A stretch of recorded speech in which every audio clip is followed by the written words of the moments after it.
Hello and welcome, dear viewer, to what is very possibly the most intimidating flight I've ever done on this channel. I'm usually not scared to taste things, but today I am because we're doing Zind-Humbrecht. I reviewed this Mar from 1976 last year with just a little tiny sample. With no notes, and it was completely overwhelming and baffling and extraordinary. It might, with the exception of Hamden DOK, it might be the best thing I've had in, at least recently distilled and bottled, ever. I mean, could I think of maybe some Broras and ancient Stitzel Wellers that could top it? Maybe, but not a whole lot. And this is so much more weird and wacky than those are. So what I've done is I have not only sought out a bottle of this stuff. I'm not going to drink a whole lot of it because I'm trying to save as much as I can for my grandchildren. That's how good it is. And I also got this little sample of another Mar they did. This is a 2007. Don't know much about this. We'll get to this in a second. And something that is not a Mar. This was their 1996 release, which is basically just a brandy, so far as I can tell. This is an Eau de Vie de Vin. And then we're gonna try to do a proper, slightly more conclusive review of this monster here, the 1976 Zind-Humbrecht Mar. Okay. Wipe the sweat off my brow. I mean, it's always a little scary to try something with this level of pedigree. I mean, not necessarily brand, just bring this amount of challenge to your palate. Okay, but let us try to get this started. Okay, so first up is my little sample bottle here. I do not know much about this. This is so it's a Zind-Humbrecht Mar. I'm guessing a Mar from Gewürztraminer. It's pretty obvious from the nose. 2007 vintage, and it is marked as 12 years old, so probably bottled in 2019. This second bottle here was also bottled in 2019, so I'm presuming same time. Now, it is apparently aged in ash wood. Ash is a very, very dense, I wouldn't say a neutral wood, but it's not very interactive. It's so it's like aging in, somewhere in between aging in stainless steel and aging in a terracotta pot or something. As you can see, there is basically no color in this. The wood has had pretty much no influence. And that's pretty much all I know about this. It is 62% alcohol by volume. So let's get this started. Zind-Humbrecht, of course, almost best known as the first and most prominent biodynamic wine producer in Alsace, in northeastern France. Gewürztraminer, immensely fun grape, kind of an oddball. It's not really going to capture. The red wine drinkers, of course, aren't going to touch it. A lot of the white wine drinkers aren't going to touch it either, because Gewürz is a naturally low acid grape, and anytime you meet with white wine fans, a lot of them are acid heads. They really want that acid hit, and you can harvest Gewürz early to get the acid, but then it loses the aromatics, which is really what makes it fun. I suppose, so it could be attractive to people who drink more full-body things like Chardonnays, but they usually want oak and butter, and Gewürz is not about oak and butter. It is about heavy mouthfeel without oak, and it is about the crazy aromatics that it brings. And you take a grape like that, and you take the pomace, the most characterful, flavorful part of it, and you ferment and distill that, you're going to have a character. And that's what we got here. Okay, here we go. 62% alcohol. I do not believe they've reduced this. On the nose, it is huge. Huge. So we're getting lychee fruit, which is the big Gewürz giveaway, but also just like plastic smoke and strong aroma baijiu, like more Wulangye than Luza Laojiao, but definitely like strong aroma with that strong fennel-y side. I'm getting lots of fennel on this. Yeah, pineapple, slightly, not fresh, not quite rotten, but it's starting to turn pineapple. Lots of fennel, white tea, white pepper. Uh, Quite a lot of like stemminess. There's some like grape stems. More than that, though, there's the asparagus, some lime zest going on. There's just lots of little things in this. It's very, very cool and very good. Quince on the nose. I thought it was pear at first, but it's really quince.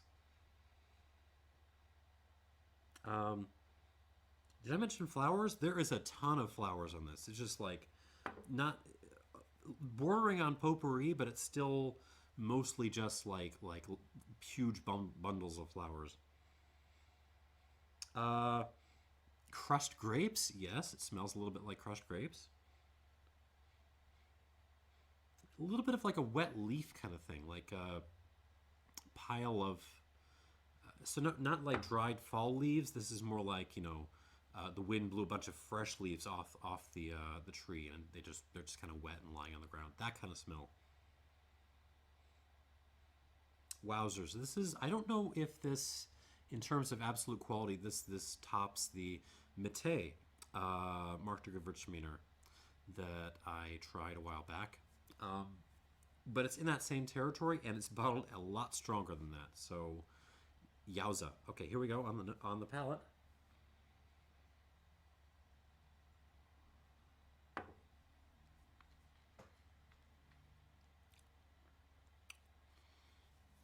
Oh God, that is good. I'm trying to find something to poke a hole in. Maybe you could accuse this of being a hair bit shallow in the mouth, but the density of this is such that I know once I add a drop of water to this, it will fill out. It will fill out and just pummel my palate into submission. Um, Beyond that, this is pretty much flawless. Lychee fruit, flowers, all the flowers, potpourri like actually, but in balance is the thing. There's enough other stuff going on here that the flowers don't feel like they're out of place. They don't feel overwhelming. Tobacco, oriental tobacco, um, citrusy tobacco, rocks, baijiu again, wulangye, aromatic smoke, kind of a not incense. What is that? Not somewhere between incense and plastic smoke. Let's go there. Um, Brussels sprouts, asparagus, stems, gunpowder green tea.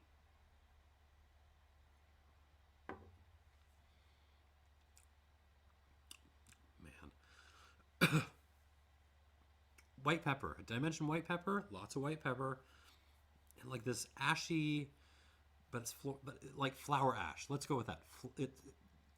I am drinking flower ash right now. Extremely good. Really seriously good. Um, I mean, Zind-Humbrecht has a reputation as being one of the leading producers in Alsace, along with uh, Weinbach, Trimbach, a whole bunch of others. But I'm beginning to wonder if they might actually be better distillers than they are winemakers. These are seriously good. I don't know if they're making these them, if they own their own stills, if they're contracting these out. I have no idea what is the process behind the scenes on these. But wow. Okay, let's give this some water. Come back to it.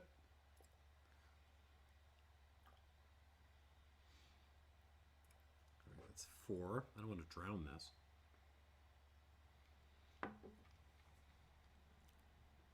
God, it's good. It doesn't need another squirt though. Okay, like a light 5. Wow. Okay, it's going to be at least a 90. I don't know if I'm going to go higher than that. This is almost certainly, unless it collapses, and I'm pretty sure it won't. This is getting at least a 90. And it's probably going to be the lowest score of the bunch, if that gives you some idea. Okay, moving on.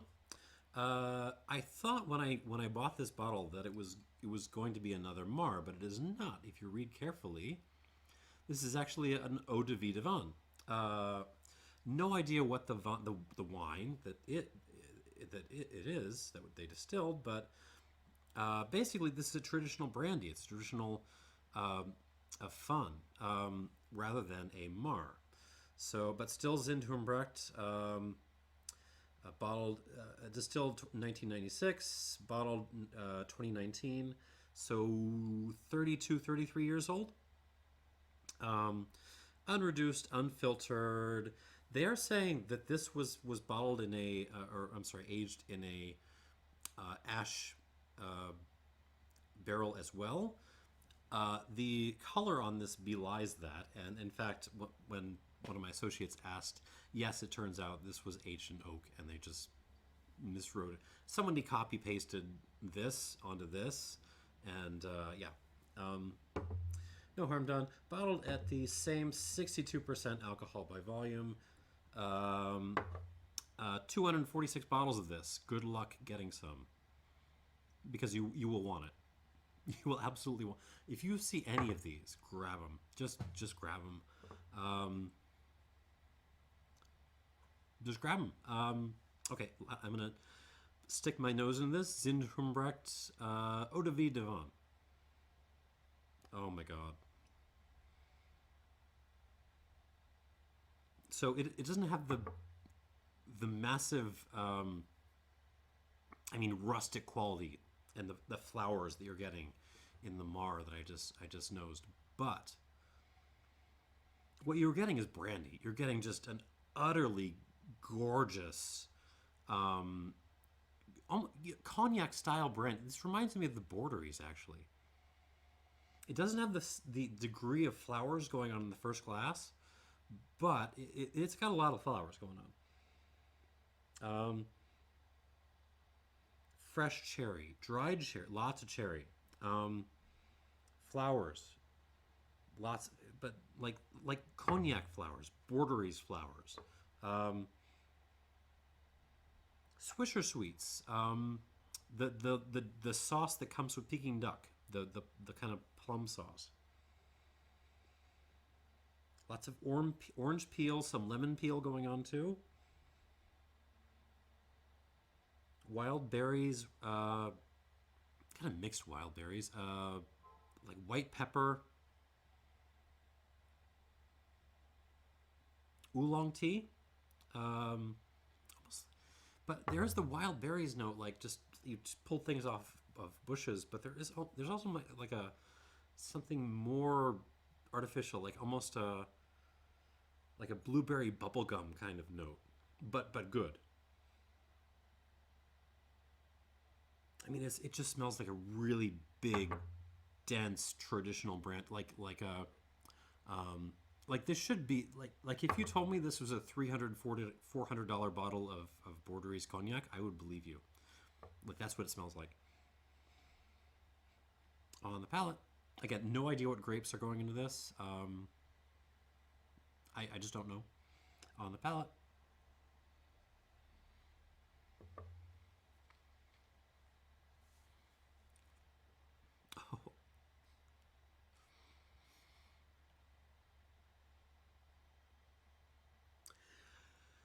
Oh, that finish. As much as I love Mar, like there's something about traditional brand. Oh God, the finish just hangs, and it's so beautiful and fruity, and but at the same time woody and floral, and God, it's a good finish. This is pretty much a flawless old aromatic style, almost cognac Borderie style brandy. That's what I'm getting. A terrific fun, or whatever this. I don't know why they can't call it a fondant sauce. Maybe it's the wrong grapes. I don't know exactly, but they're not calling it that for some reason. There's just Lots of flowers, billions of flowers on the front end. Cherries, blackberries, blueberries, figs, raspberries, ground pepper. Oh, the Peking duck sauce thing again.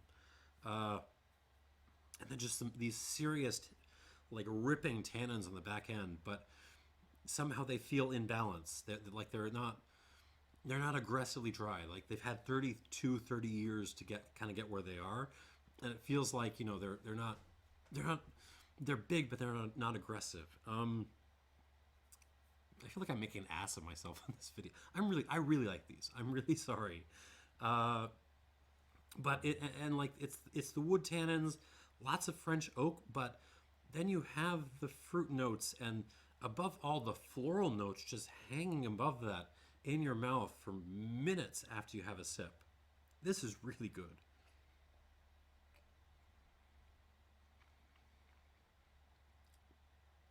Oh, yeah. Russian caravan tea. There's something savory in this, like a little bit of like a miso paste thing. You know what I'm talking about? Citrus peel again. Sort of orange, lemon. Not really any lime that I'm getting, but really orange and lemon. Yeah, this is the equal of any great old borderies you could throw at me. This is phenomenal.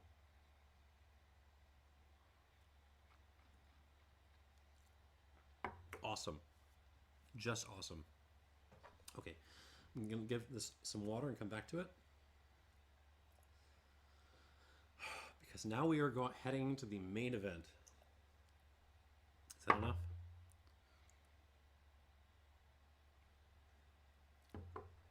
All right.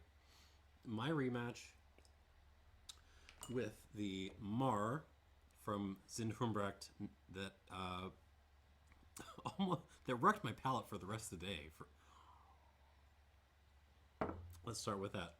The most intense and otherworldly spirit I have ever had outside of, again, Hamden DOK. The infamous Marc de Gewürztraminer from Zind-Humbrecht, 1976 vintage, bottled 2016. Well, actually, so it says 2016 on the front. On the back, it says January 2017. In any case, it's 40 years in cask, 370 bottles, 63.1% alcohol. Footnote, I had this on my best of the year, or whatever it was, spirits of 2021 last year, and I probably shouldn't have because I didn't know when this was. I thought this was bottled more recently, but you know what? It's so good, I don't care. Well, I say that now, but I should probably confirm that by sticking my nose into this glass. God help me, here we go. Again, unreduced, unfiltered, 370 bottles, and bottled at 63.1% alcohol.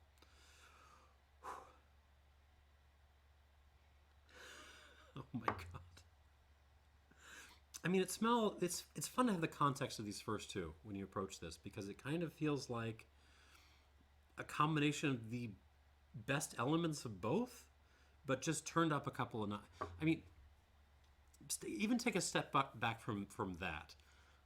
Everyone I know who has tried this stuff, and like samples have been passed around among my friends, because like everyone feels like, you know, if they know a spirits nerd, they really want them to try this, because this is at a different level. This is some different shit. And so after my first experience, I've like, me and everyone else, incidentally, who has had this has been haunted by it. Like, it just keeps coming back into my thoughts.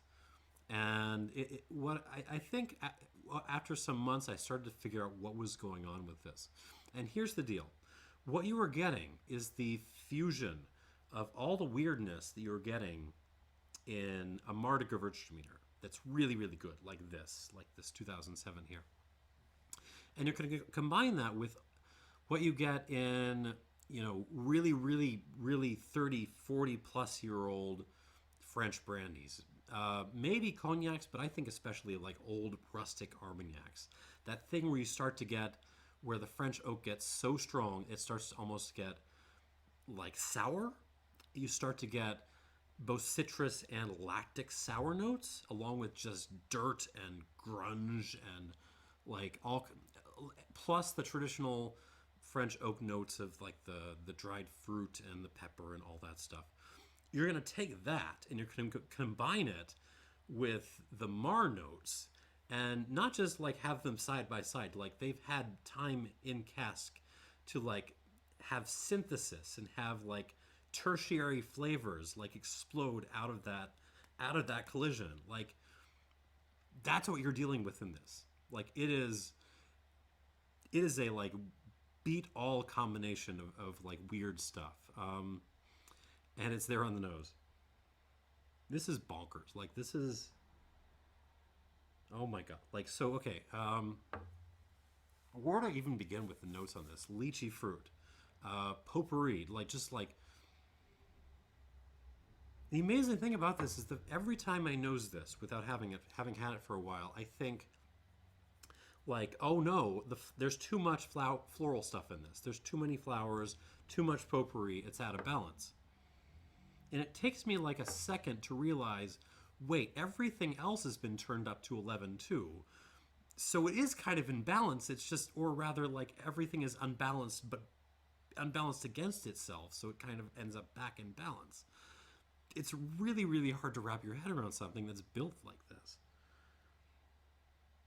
Pepper, cherries, fennel. Yeah, the Wulangi thing is back.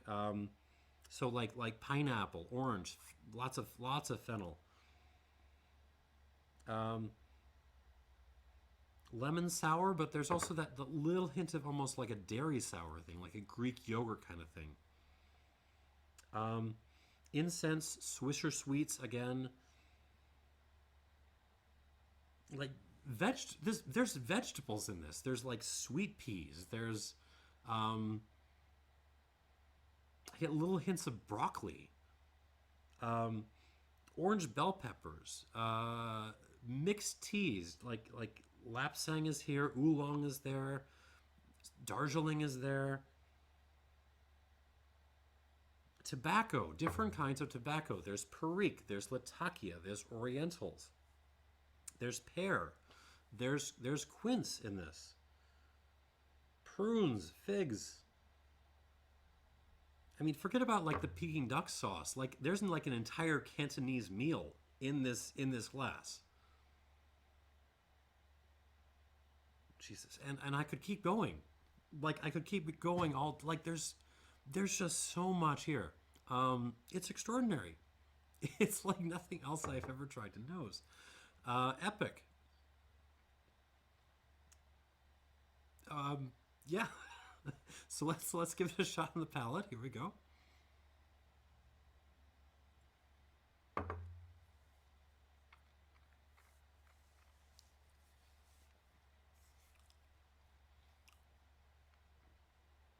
God almighty.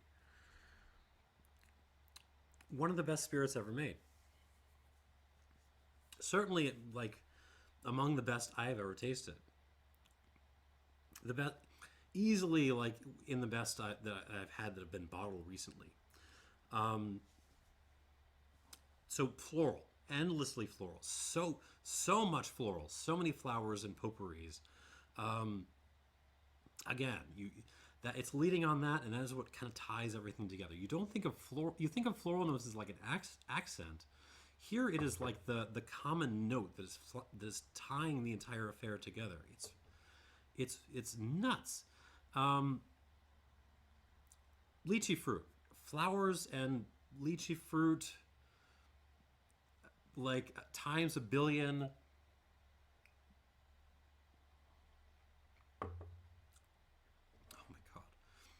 And some of those flowers and lychee fruits are on fire. That's happening. Pink peppercorns, black pepper, bell peppers, lemon peel, lime, like a little lime spritz in there, incense, orange peel, kimchi, Um, Peking duck, not just all like the sauce, but again the entire duck, including those little green things you put in the little pouch thingies. That's in here. Uh, Dried fruit, yes, all of the dried fruit.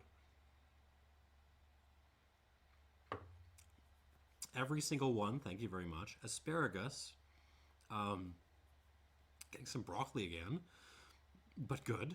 Uh, Tobacco, all the tobaccos, especially Perique is starting to show up on the palate, which makes me really happy. Teas, again, all the teas. Um, Peach, peach is actually pretty prominent on this. Like stewed peaches, but there's also like a raw peach skin kind of thing going on. Quince. The finish is endless. Like I'll be tasting this the next day.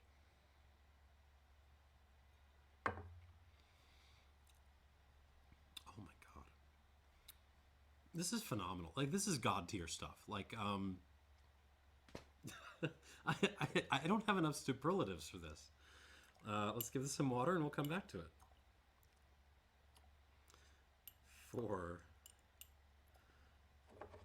God Almighty. Okay.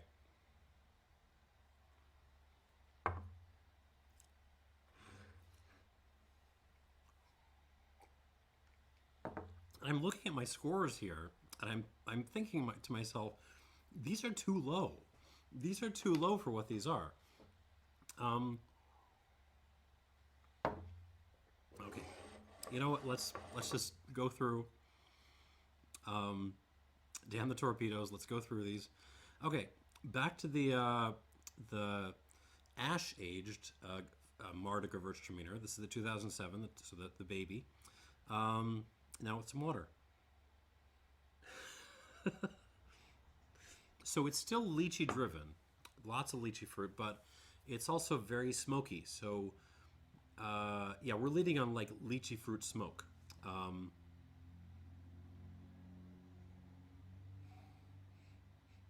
okay, so I'm also getting that a lot of that kind of pear slash quince note I was mentioning before. That has become more prominent.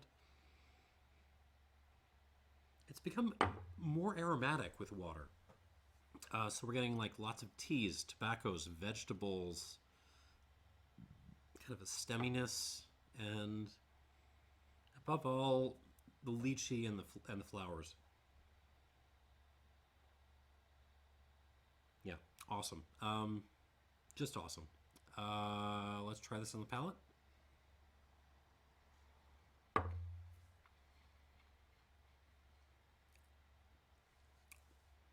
I mean,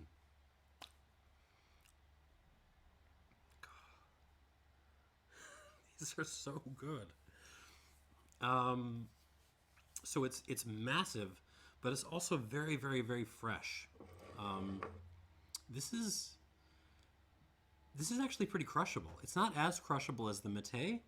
Like that, I like. It's just that's dangerous. That's dangerous stuff. This is not there. This has a little bit.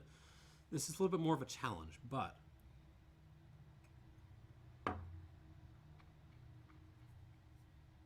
I could put away a lot of this. Lychee fruit, aromatic smoke of different kinds, fennel, asparagus, all day long. It gets a little bit. So I mentioned that it was maybe a hair bit short in the mouth, but then I said, hey, the way it's behaving, I expected that to solve itself with water, and it has solved itself. Now it is coating my entire mouth and pummeling my palate into submission with tons of rocks and vegetables and flowers and pepper, and it's terrific.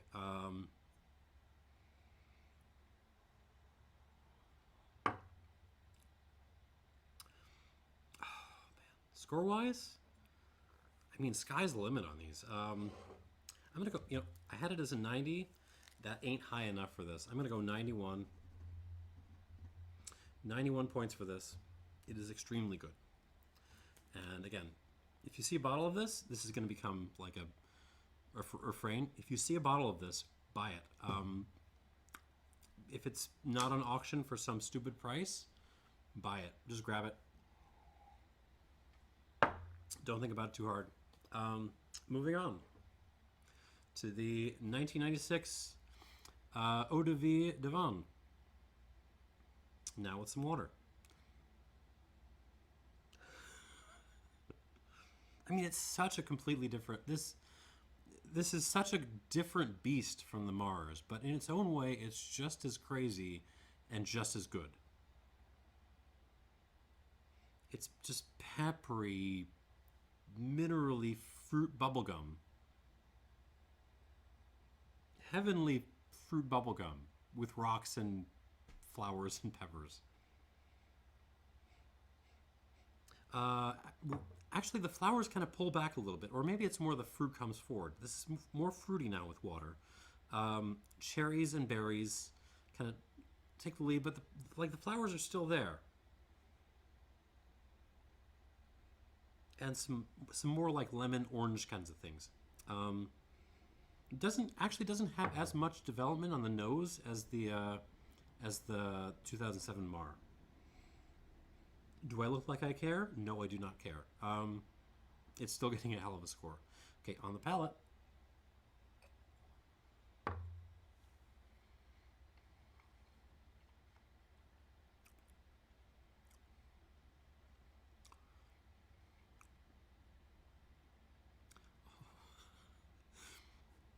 Like, if you appreciate spirits, like really appreciate spirits at all, this is good enough to bring a tear to your eye. Like, the two Mars are a challenge. They are gonna fight you if you don't appreciate their style, right? This isn't, though. I mean, this is... I feel like I could hand this to almost anyone who, again, knows their spirits, and they're gonna appreciate what this is bringing. It's just awesome. Like, fresh fruit forever. Stewed berries, stewed peaches, flowers.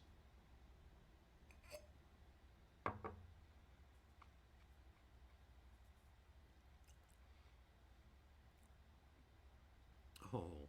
And then at the back end, there's just these incredibly serious, supple tannins. Like you just, like, chewed a tea bag up. But the fruit around it and the flowers is so beautiful on the finish that you don't care. Like, oh God, it's so well poised and balanced and beautiful. And God, I just love this. I love this. I love this.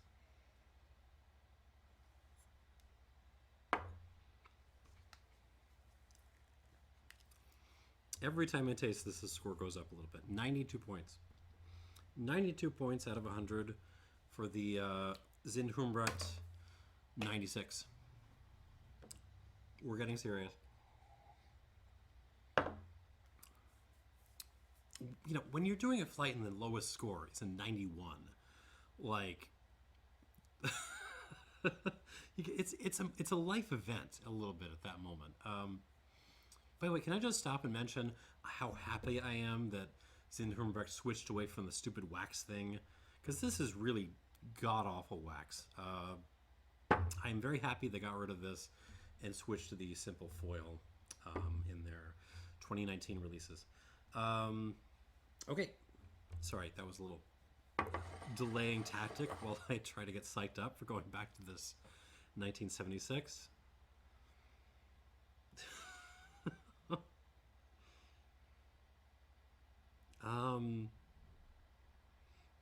Okay, on the nose with water. God, what do I do with this? So amazingly, water brings out the flowers even more, and yet it still doesn't feel unbalanced. Oh God, it's good. There's like almost like a ginger ale note, like an artisanal ginger ale thing going on now. Old Bowmore, like 60s Bowmore, like the good stuff. Not 80s Bowmore. This is 60s Bowmore. So we're bringing in fruit along with the floral thing. And like what is that? Like there's like a urinal cake note in this. I know that sounds crazy, but I'm totally getting urinal cake. But nice. Actually, not just, but great. I mean, this is the best urinal cake I have ever smelled. It's bizarre and it's extraordinary. There's nothing like this. I've never, ever, ever, ever tasted anything like this. Which, and it just makes me think, like, what if Alsace? I know you guys are really happy to sell unaged Mar, and I'm very, very happy that you are because they're delicious. But trying this makes it especially alongside the 2007, makes me think, like, what if more producers in Alsace doing Gewürz Mars were just to throw them in some oak for a couple of decades? Like, I mean, that sounds they could kill the world. Like they could wipe Scotch and rum off the map if they wanted to. Maybe, I don't know. That's the theory. All right, sorry. I'm gonna go back and try the palate again. Here we go. On the palate with the 76.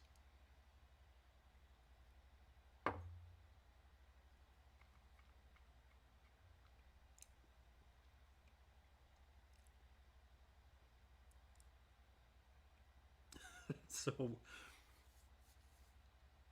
the finish, which is already like practically endless. The main thing that water does when you add it to this is to extend that already endless finish and intensify it. So now it's like double endless.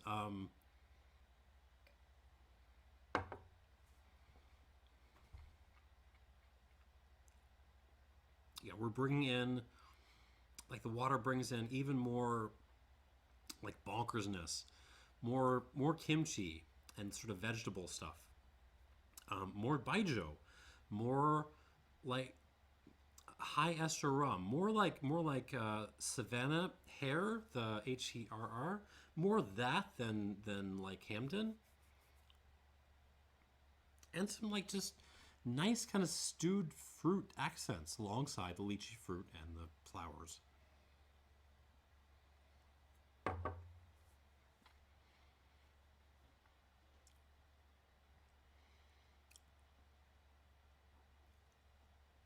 It's epic. It's magisterial. I mean, this is one of the best things I've ever tasted. Um, I gave this a 93 question mark when I first reviewed it, and because I didn't know if I was gonna go higher or not. I'm gonna go higher. I'm gonna go 94. I'm gonna go 94 on this. 94 points out of 100. This feels like I'm tasting a legend in the making. I mean, this is words fail at a certain point. You're just sort of left wishing they'd brought a poet, you know?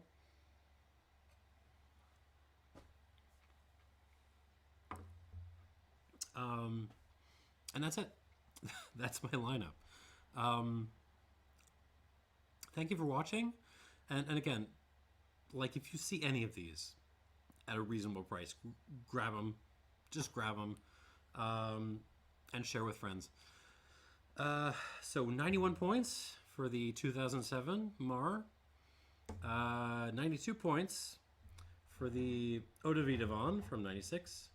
And 94 points. 94 points for the re-reviewed Marc de Gewürztraminer 1976. Zind-Humbrecht, terrific winemaker. Definitely worth seeking out their upper level Rieslings, especially if they've got some age on them. And yet, I still think they might be better distillers than they are winemakers. That's how good these are. Thank you for watching, and good luck to you.